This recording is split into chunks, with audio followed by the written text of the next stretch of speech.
Okay, I think I'm the only person here, not technically from the University of Iowa, but I do moonlight as a grad student in the school's Culture and Society program.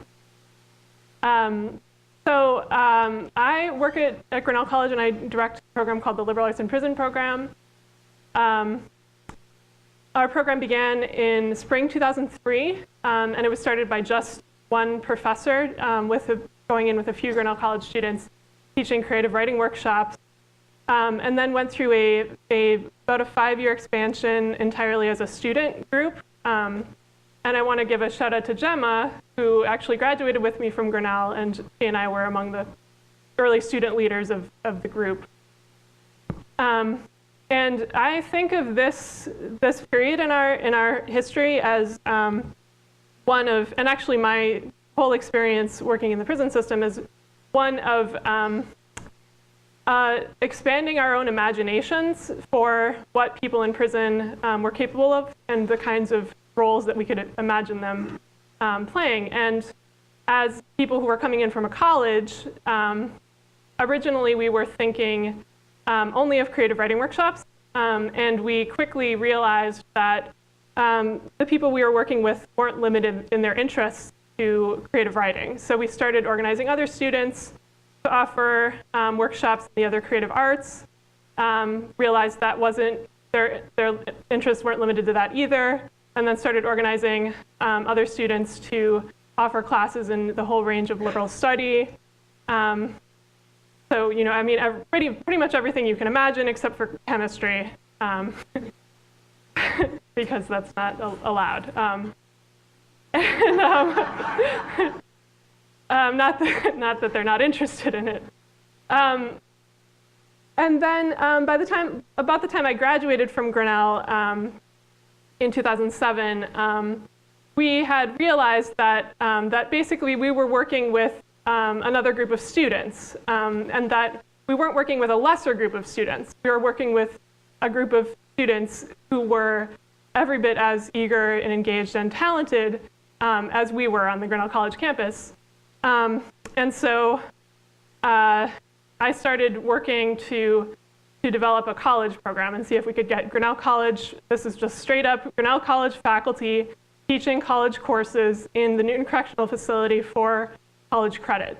So the same work that we do on the Grinnell College campus, but in prison. And in 2011, we finally developed a college program called the First Year of College Program, and we enroll students at the Newton Correctional Facility in a comprehensive program that offers the equivalent of a first year at Grinnell College. It takes around 1.5 years or 2 years to complete. I'm sort of lessening that time frame as time goes on. It's really useful that students in prison never leave, so we can make use of the whole academic year. Most of the men have full-time jobs, so they're somewhat limited in what they're able to do because of constraints on their time. But we make use of the whole year. And really, right now, our main limitation is space. There aren't enough classrooms at Newton Correctional Facility, and so right now we're making use of all of the classroom space that is available to us. I actually have, at this point, I'm working with a very limited pool of faculty at Grinnell. It's only faculty who don't teach full-time, so they're teaching part-time. There are very few adjuncts at Grinnell College. I don't know if Grinnell is kind of geographically isolated.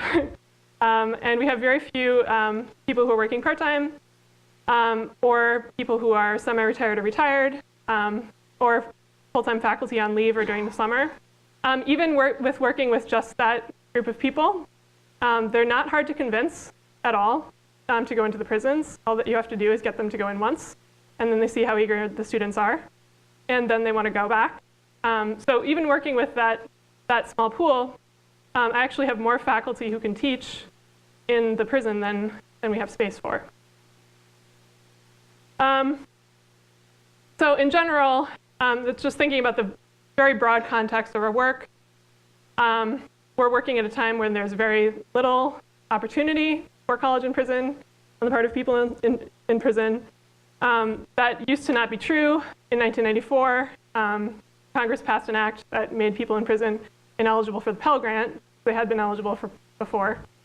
And there were over 350 college and prison programs before then that were almost exclusively funded by the Pell Grant. And almost all of them closed their doors overnight, practically within the first year after this act was passed, because all of the funding went away.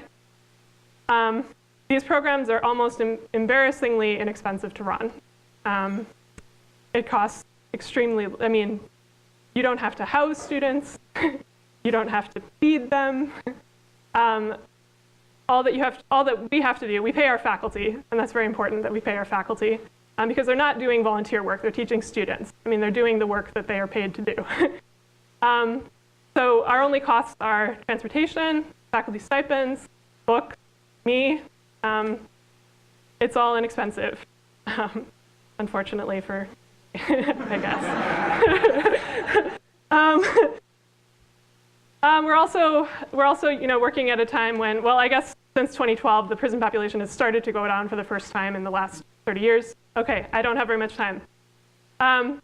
So just basically, we're working at a time when there's more people in prison than ever before, and there's very, very little opportunity for college and prison. So we work mostly at Newton. This is where we have our college program. We also have a huge student volunteer program. I'm just going to go through these quickly. We also work at ICIW. We offer, it used to be the GAD, it's now the HISET. We offer tutoring there. We also work at the Iowa Juvenile Detention Center in Eldora, students offering one-on-one tutoring in math and reading. You know what, I'm going to skip over this part and go on to my little ending spiel. This is our first cohort in the first year of college program. This is our second cohort. In general, I would, my main message is that, well, my secret is that I'm not actually that interested in prisons or criminal justice. I'm much more interested in education. And I think that the lesson for us as people who run colleges and universities is that our main objective is to get talented students. Like, that's what we want to do. I study history of education here at the University of Iowa. So I've learned that throughout history, there are groups of students who have been excluded from the opportunity for college and university. When they're eventually admitted into the system, they end up being the most talented and dedicated students. So, you know, African Americans after the end of slavery, immigrants, Jewish students, women. The city college system in New York at one point was the most selective college system in the country, simply because it was one of the few that served immigrants and Jews at a time when they were excluded from other kinds of institutions. And I would argue that at this point in our history, people in prison are one of these groups. They're an untapped resource for colleges and universities. I'd say that some of the best teaching and learning that happens at Grinnell College happens at the Newton Correctional Facility.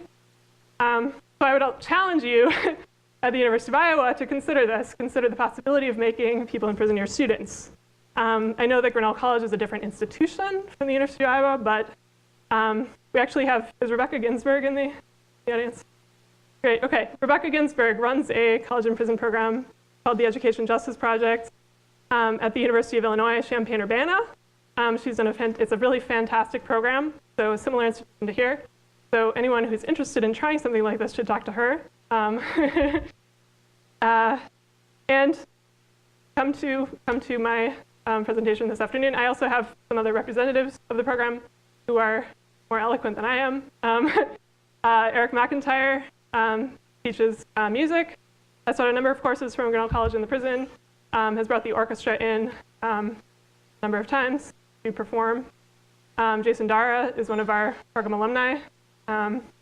So join us later. Okay, thank you.